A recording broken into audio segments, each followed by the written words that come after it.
আর ফ্লোরে অর্ধেক বালি আর অর্ধেক ধানের তুষ দিয়েছি এবং নিচেও বাঁশের বানানো খাবার পাত্র দিয়েছি, না হলে এগুলোও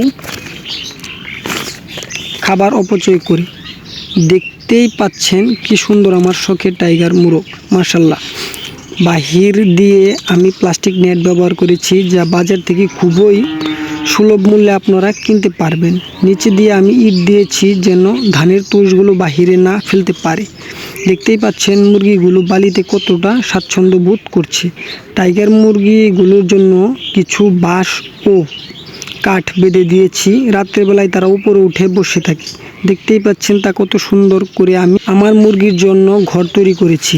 এই ঘরটি আমি আমার বারান্দায় করেছি। আসলে আমি পরীক্ষামূলকভাবে শুরু করতে চাচ্ছিলাম, ভালো রেজাল্ট আসলে তারপর এই খামার বড় করব। আপনারাও যারা আমার মতো মুরগি পালনে আগ্রহী, আপনারাও